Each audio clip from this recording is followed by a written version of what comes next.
Oh, I kind of saw it. No, Jori. People love it. People love money boners. No, they love a racy t-shirt. Anyway, you don't really see it right off the bat. You have to really focus your eyes. On this episode of Art of the Short, Bethers teaches Jori Russian propaganda. Jori sexplains sexual consent, and both gasp over money boners. We'd like to remind you that all episodes of Art of the Short contain explicit content and a masterful amount of spoilers. If you'd like to read the story before entering, a free link is provided in the show notes. Or if you give no f**ks whatsoever, just keep listening. Art of the Short is an interactive literary art installation. We overextend our opinions on short stories and make art of our interpretations. Like Bethers will... Stuff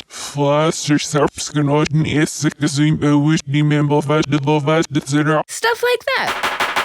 Join in the conversation and send us your artwork to add to the gallery at artoftheshort.com. And follow the installation on Instagram, Twitter, and Facebook at Art of the Short to see what others think of this short story through their art.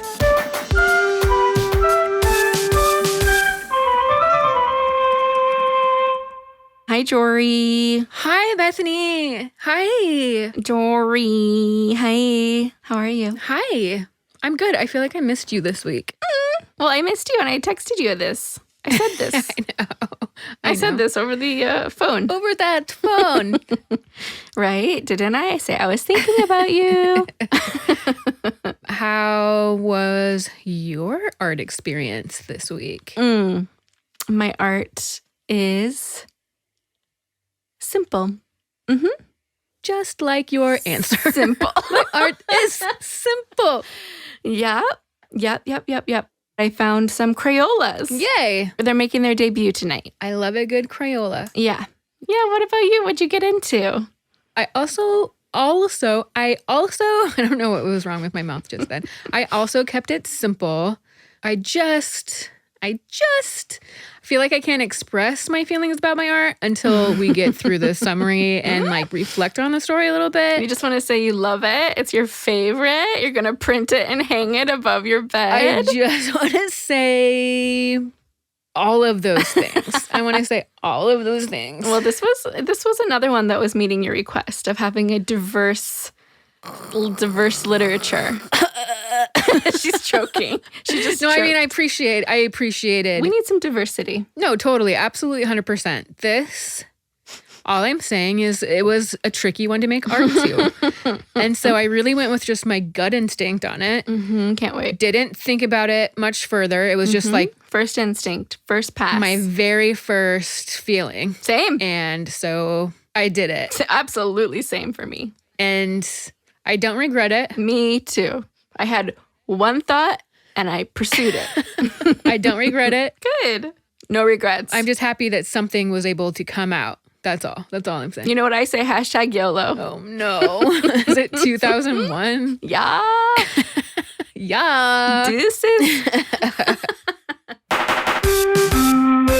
This week's short story is by Fyodor Dostoyevsky, Russian novelist and short story writer whose vast influence on 20th century fiction penetrates political, social, and spiritual constructs through his exploration of human psychology. Steeped with philosophical and religious themes, you may be familiar with some of his work, like Crime and Punishment, The Idiot, and of course, Demons.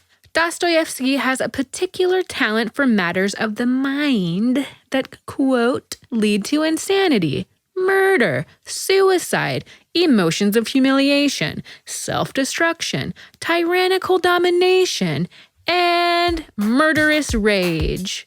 So, stick around. This is going to be a fun one. This episode contains content concerning sexual behavior that may be disturbing for some listeners. This week we read A Christmas Tree and a Wedding by Fyodor Dostoyevsky. And what a treat, huh? Dude. Obviously translated from the Russian. Treat? Treat? I don't know if I would say it was a treat. Translated from the Russian, I'll tell you just briefly that this was written in 1848 and translated from the Russian, if I didn't mention. Translated from the Russian. So I'm hearing it was translated from Russian. I wouldn't have gotten that from the name. Well, I would like to say that the story just kind of starts with a party, like a Christmas party. No. It actually starts at a wedding. You're right. Our narrator's at a wedding. Yes. And he says, what a lovely wedding. But actually, what a lovely wedding. Let me tell you about a New Year's party that I went to 5 years ago. Yes. That's the opening, and that's very important. I'm sorry I skipped over the most important part. It really is. No, it really is. Truly I'm just excited to get over this story. Oh my God, Jori! I know, I'm so sorry. You are judging. I am always judging. You are judging. Yes, Bethany's right. Flashback. It's supposed to be like a Christmas-ish party, right? Yes. For children, yeah. But then it really is like a party for all the adults to like do business. Hobnobbing, elbow rubbing. During the holidays. Like, and it's not like holiday business, but it is business. Yeah. It's always business, kind of. Always be businessing. Yeah, exactly. It was supposedly for the children, but it is definitely for the adults. And they do some like cringy exercises, like give presents to all the little kids, but like their presents depended on their class. Their class or their like social status. So like this one girl, the girl that we are following here, she's 11 years old. She gets like what I'm imagining is like a porcelain doll. That was what I had in my mind. Like probably silk garments, like handmade garments. And then like the governess's young son, a sad, poor redhead, he's described as. Yeah. Gets like a book with no cover, no back, no pictures. Yeah. But he loves it. Yeah. This narrator is one of the invitees to the party, and he's just kind of like an outsider. Yeah, he's like an outsider. He's younger. He's at this party. He's kind of just observing. Throughout his telling of what's happening, there's almost like a humor to what he observes. He's like taking the piss, kind of. Yeah. He's like quietly sitting in a room. No one even realizes he's like hanging around. So he's able to like witness things that no one else is witnessing in the room. He's watching the kids play. He says he loves watching kids play because he loves watching like social exercises, like watching them work stuff out. He finds entertaining. Yeah. But this one girl, she's really beautiful, big eyes, solemn face. She gets her feelings hurt, so she leaves the room to this other part of the house to play with her very expensive doll. Yeah. By herself. Then the little poor redheaded boy follows her, and they start playing together, and they're having a very nice time. They're like dressing the doll up, really enjoying each other's company. It's like very sweet. Very sweet. This 11-year-old, everyone knows, everyone's gossiping about how she has a dowry. Yeah. A 300,000 ruble dowry, which I'm imagining is quite a lot of fair money. Sum. Yeah. Yeah. Our narrator knows that, and so does this portly Julian Mastakovich. He knows it as well.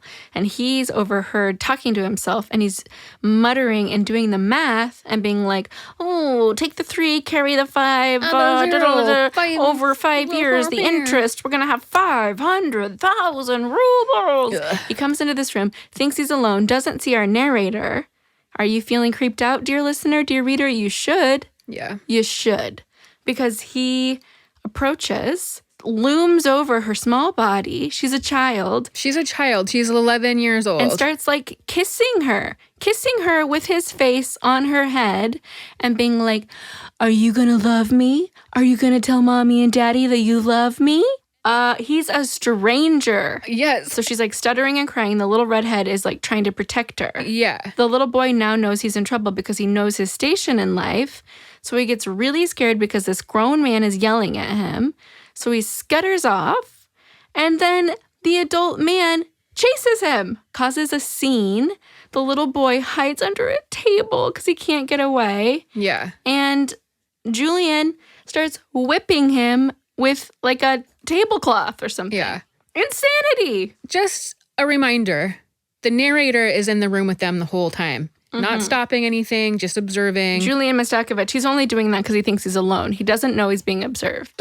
Okay. So gross. So then we get to the end of the story, and it fast forwards 5 years. We have the narrator again he sees this wedding in the streets. And they're all also gossiping and saying, I think it's her 16th birthday just today. Yes. And so the narrator like goes and sees that the bride is that 11-year-old girl. She looks like she's been crying. Her eyes are red. She looks like she's been crying.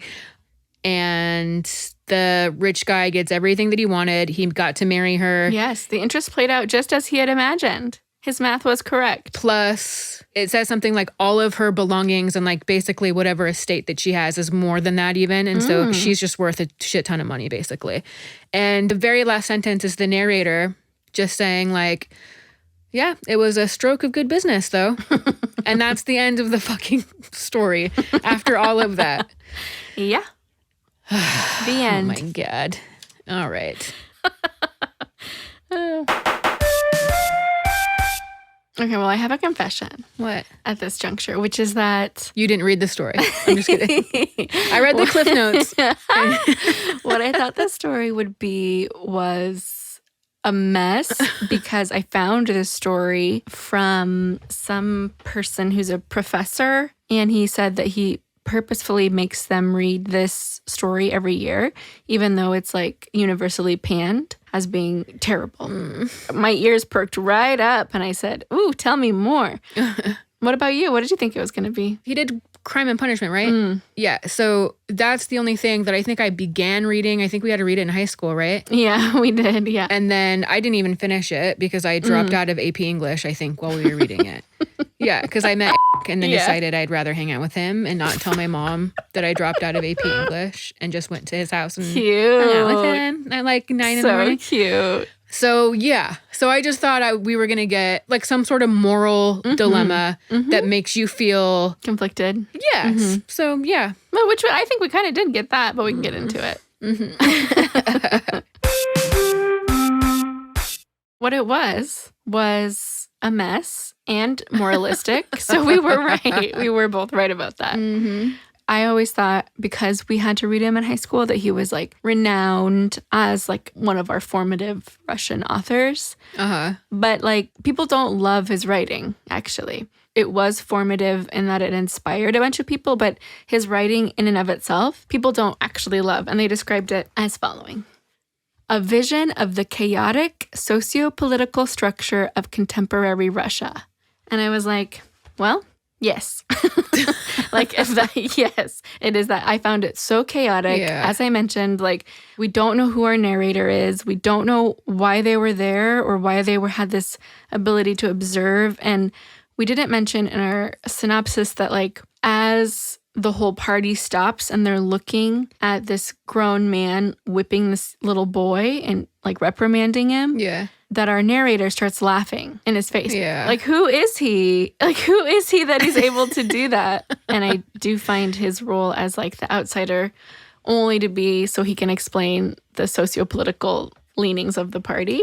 Yeah. The thing that, like, irked me about the narrator as a reader and how the narrator is telling what he's seeing, you agree with the narrator and you're like, yeah, this situation is gross. Like, there's these rich people who are, like, I was going to say something really gross and I don't want to. These rich people who are salivating over each other's like pocketbook or whatever. And pocketbook? I don't know. I just said pocketbook. Is that old-timey? Wow. Yeah, speaking of old-timey. I know. It just came out. They were laying on their Davino reading their pocketbooks. You're like, yeah, these people are like really fucked up and the situation is like grotesquely like what's the word? It's one of like the 7 deadly sins. What is it? When you take too much and you don't need it. Sloth. What's the other one? Coveting. No. Pride. No. Murder. No. It's the one where you like gluttonous. Gluttonous is what I was thinking. You literally named like all of them before the gluttonous. But it is, and you agree that like it's just too much excess of what their lives are, and you just agree that this sleazy, gross human who comes and tries to like basically molest this little girl. Yes, he does. You have that opinion. You're like, this whole situation is really fucked up. It's so weird. And then at the very end, which like I was like ready for this guy to tell him off or something. And then he didn't. And then he's like he just co-signed. I was like, no, you were supposed to be on our side. Like you made me feel that there were sides to take. And then he just like stabbed me in the back. I didn't enjoy it.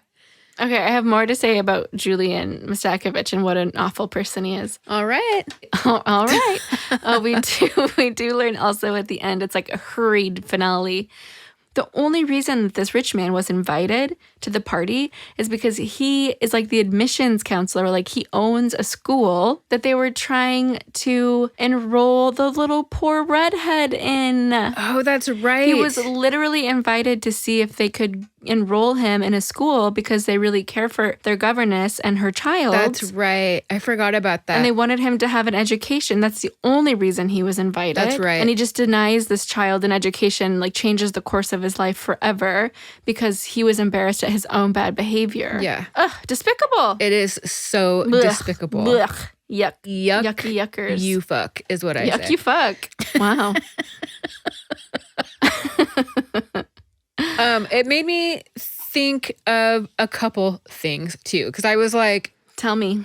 I don't know anything about Russia in the 1840s. Like, I mean, I have all these strong opinions about that, but what was America like? And so I thought about like my brain started just like rolling because I was so grossed out that this guy was like kissing this little 11-year-old and then married her 5 years later. It's so gross. There was probably some sort of grooming process happening during that 5 years, and like who the fuck knows? Of course. But it also made me think like our age of consent in America. State by state, and you can get married way under 16. That's fucking disgusting. Oh yeah, it's so disgusting. This is a judgment, just to be clear. These parents that sign off, let me tell you, because I've done the research, they're never signing off on their young sons to marry an adult woman. Oh, exactly. Never. Yes. So it's literally the same. Like things are the same in present day. You can tell I really enjoyed reading this. You're welcome. Yeah. And it also made me grossed out thinking like there's like the like beloved celebrities that we have here who like exclusively only date 18-year-olds and they're like 40 plus. Oh, sure. There's countries all over the world, like European countries where people go travel, and I'm sure they're probably fucking a bunch of 16-year-old girls too, because it's illegal. And I'm around 16-year-old girls. I have like nieces that are 16 and they are babies. It's too young. I don't know much about Jeffrey Epstein, so I can't get into it. But I do know that one of his big defenses that always got him out year after year after year was like, I'm a business person. I travel.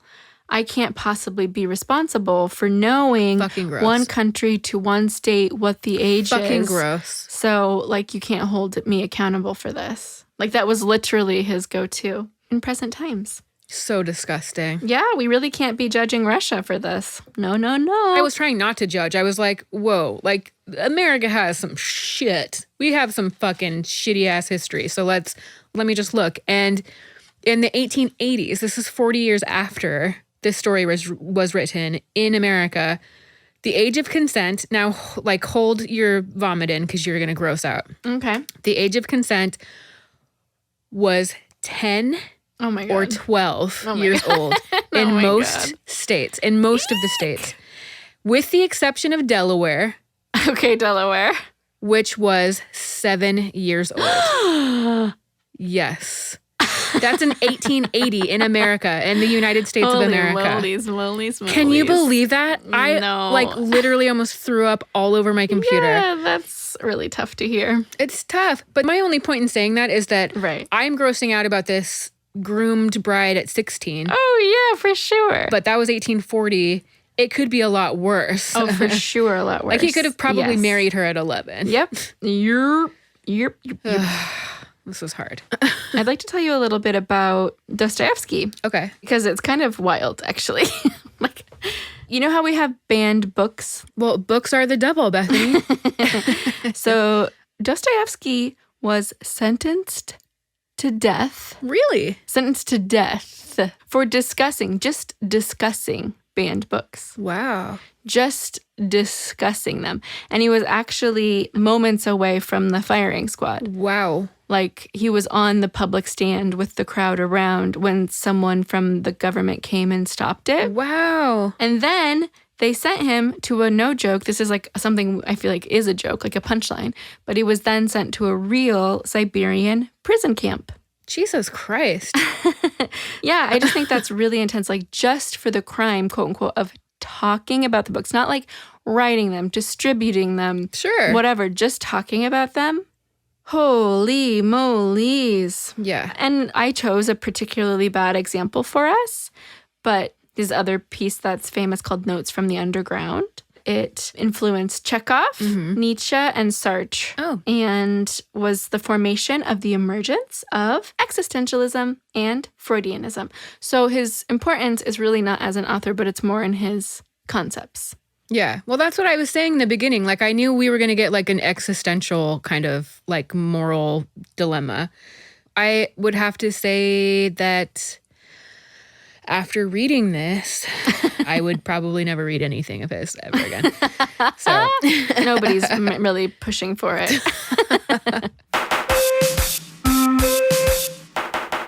BDP 1, 2, 3. That's me. What do you rate this story? I rate the story. Can we just try to sing 2 out of 5 kind poor redheads. I'm going to give it a 1 out of 5. Ooh, poor little redheads. Ooh, hot take, hot take. I did not like it. I didn't like it at all. Not just like the messaging. I guess that's the 1 point. The 1 point. That's what it gets. The 1 point. Mm-hmm. That's it. That's all I got. Yeah, I think it gets 2 points for sure, because even though you would have preferred that the narrator make a judgment, still, obviously, Dostoyevsky's bringing it to our attention so that we can think about this. Like, he struck a nerve and tapped into something that is a part of our history. Like, all of these societies that we're familiar with are patriarchal. Women are treated as property. Yes. And that's what the story's about. Right. So just like focusing your laser on it is valuable, even if I did not enjoy it. Yep. I gave it a solid 1. Yeah, heard that. Gave it a 1.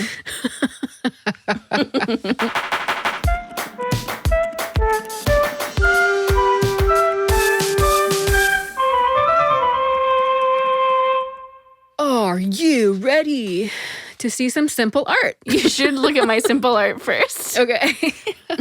Simple. Oh. Well, Bethany's is simple too. Just as simple as mine. Oh my. So what I see in front of me is a Christmas tree with a big red star. I really wanted that to rhyme too, but it didn't. Orange stars as the decor. And then I think there's a crescent moon behind it. There sure is. Please explain. I would love to. I can't wait. And we know it's in Crayola, which is great. It's in Crayola. For the first time ever, trademark. Also, that red star, that's Crayola? That's Crayola, baby. Damn. So I'm so excited to announce, Jori, what? That is not a Christmas tree. It is actually a man and a long beard with a penis hanging out of the bottom of it. Listen, dude. Okay. It is a Russian New Year yolka. Oh. All right. All right. Okay. Here's what I learned. Okay. Okay. Okay. This is a whole thing. Okay. This is a whole thing. The Christmas tree, quote unquote, in Russia has gone through all these iterations, and it's like the symbol of socio-political strife. And it has gone through all these ups and downs where it's been banned or reintroduced by the government as like propaganda through different revolutions. I don't know anything about Russia, like I've said, maybe 45 or 75 times. So you're saying you are a Russian expert. Seriously? Are there Christians in Russia? I didn't need to like whisper it, but I know there's like it really confuses me. There are some outlawed religions, and religion was outlawed. So that's the thing that you're referencing. All religion was outlawed, and with it went the Christmas tree. Okay. So there was a time when Russia had the similar traditions as Europe. Similar Christmas. Christmas looked the same. Yeah. Then there was the Bolsheviks who banned it completely. And this is in the 20th century that all this went down, right? I can't speak to it. Oh, okay. I can't speak to it. I don't ask me for dates. Okay. Sorry for anyone listening who's like, you fucking morons. Like I said, I don't know anything about Russia. Listen, We don't know. I'm just explaining the tree, and that's as far as I can get into this. But my understanding, there was a Russian Revolution, and then Stalin brought it back. And at that point, it was only for the wealthy. So it's just gone through all of these different iterations of what it represents and how the government relates to it. And it's been like this huge thing. But what I learned doing this research in the New Year's Yolka is the Kremlin Red Star. Oh. So it is a propagandist holiday, and the government has solely decided when we're allowed to use it and when we're not, and who has access to the Christmas tree. So interesting. And so, like, it's not for nothing that the story was set on New Year's and that it's called a Christmas tree in a wedding, because what he's doing is explaining to us very clear terms for that society what's going on with their sociopolitics, like what's going on in where they're at in their politics. So like the Christmas tree to that community and that society has like all of these implications. So I just thought that was so interesting. So fascinating. Okay. So the piece that I did is actually a 1960s postcard. Oh. And the Christmas tree is in the moon because in front of it is a little cosmonaut. Oh. And it was like the Space Wars. So it was like a national... I didn't draw the cosmonaut, but that's like the inspiration was this 1960s piece of art. Okay. Yeah. The Space Wars. Yeah. With this little cosmonaut. Yeah. So it was all propagandist. All right, Bethany, I'm going to correct you. She said at the top of the episode, this was a simple art piece. That might have been the most complex art piece that you've ever brought to Art of the Short, motherfucker. But not me. It was Dostoyevsky. He did it. Well, I just have to explain it to us.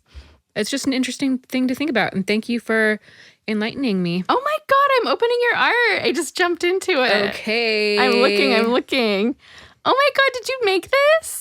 Yeah, I drew it. No. I drew that simple little man. You got to use Russian letters? I wanted to use Russian letters too, so bad. I mean, I looked it up in Google Translate. It's so cool. It looks so cool. Is it a photo of crinkly paper? No, I had crinkly paper hanging around. No, I had I have packing paper. Yeah. That's what that is. Let me describe what we're seeing, because I don't think we even talked about that. Go ahead. I drew Julian Mastakovich, a rotund businessman, on a brown paper sack kind of paper, like packing paper. And he's got a big, fat, round, sweaty head. He has a three-piece suit, shiny shoes, bow tie, bald head. And then if you zoom in towards his crotch. Oh, I saw it right away. I tried to give him a boner with... It's a bulge with a money sign on it. It's very gross. And I did that because does he have a boner for this little 11-year-old girl or for money or both? Oof. And it should be disturbing and it should creep you out. This looks great. This is so good. So I Google translated human garbage. Yes, I see. So the translation is probably completely wrong. But and then on the very bottom, it's how you pronounce it, and then the meaning of what it was. So very cool. Human garbage, because he is human garbage. Because Jori was waiting for the narrator to make a judgment, and he didn't. So she did. I did. I had so many judgments about this. Come on. Oh my God, I love it so much. Art of the short. Art of the short. Art of the short. Art of the short.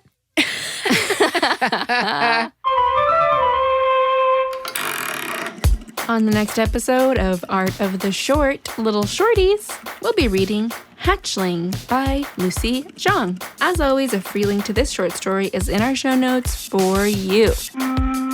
And we'd like to see what you fucking make. So send us your art at artoftheshort.com and follow the installation. I can't go that long.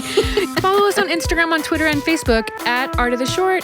And be a part of this installation. We want to know what you think about Julian Mastakovich and his greasy little money boner. I'm sorry I said it. Yeah, well, it's true. I know. Gotta call it like you see it. Oh, please let us know. Read the story. Let us know.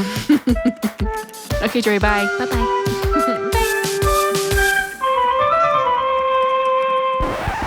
I really want that to be that you're trying to fist bump me. Yeah, bro. Yeah, you can see my irregular freckle here. Oh, yeah, I can. I thought it was like a Sharpie dot. When I got my moles mapped, the doctor said these are my only irregular moles on my whole body. Oh. That was like the most like old lady conversation we've ever had, maybe. Irregular moles? At my irregular moles. My doctor says to keep an eye on. Listen, a lot of young people have skin cancer concerns, so we shouldn't be ageist. Oh my God. No, you're right. Melanoma's real. Melanoma is real. It's not anything to laugh at. No, it really isn't. But really you just made me feel really bad. It really isn't. This is not a laughing matter. It's not, but I'm laughing because I'm embarrassed and you made me upset about my own things that came out of my mouth. You made me upset. Don't cut this, Jori. You made me upset about myself. I'm